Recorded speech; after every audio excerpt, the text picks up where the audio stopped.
Welcome back to the grind for another Abyss guide. This is going to be Stryfe versus Thor Ragnorok. Now, the big thing to take into consideration is his power gain, and because Stryfe has long special attacks, you want to be careful at what point you throw the special attack because he's going to gain a lot of power during the special attack animation. Now, this is a pretty simple fight if you can play around the power gain, but also you have to take into consideration that any debuff placed on Thor Ragnorok is going to give him constant power gain. So I used the white Magneto pre-fight for this fight so that I could parry him and not give him any additional power. Now, there are a lot of champions in the game that don't rely on debuffs, but for the Mutant Domination challenge on Path 5, which is what this video is from, Stryfe was the best option because he doesn't rely on any debuffs. And having the white Magneto pre-fight really helps. So here I'm throwing the special 2 when he had 17 charges. And this is going to trigger power gain in the middle of the special attack, but shortly after, the special attack will finish and it will then turn off the power gain. Now, I also have the Horseman ability from Apocalypse on Stryfe, which makes it easier. Once you get to 20 kinetic charges, then you'll be fully unblockable for the duration that you have those 20 charges. And that can also be very helpful in other fights where, for example, Mordo, because if he gains the power gain and then you need to turn it off, you can just attack into his block and turn it off very easily. It's also very helpful to avoid having to parry at all because I was just using the 20% revives and not really healing up for most of these fights. And so not having to take any block damage from parry is very nice once you do get that unblockable, which we do have now.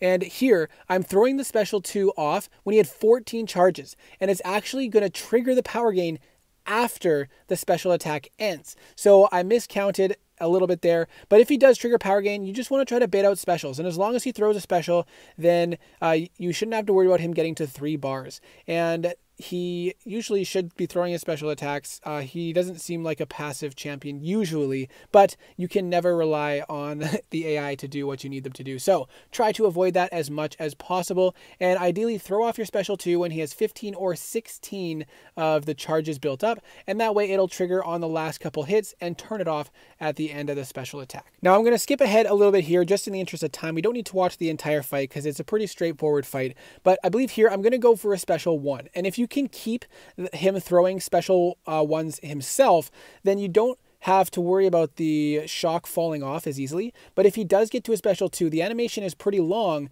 and so you might lose the shock. But once you're unblockable, it's much easier to keep that shock active, because if you saw there, he dashes back and holds block, you can just attack in and then trigger the shock to refresh again, and just keep doing hits as needed to keep refreshing that shock. And having that is very nice because it's a lot of damage over time if you add it up over several minutes of the fight. And then you saw a really nice big special 2 there, which was fantastic. And that's pretty much how this fight goes.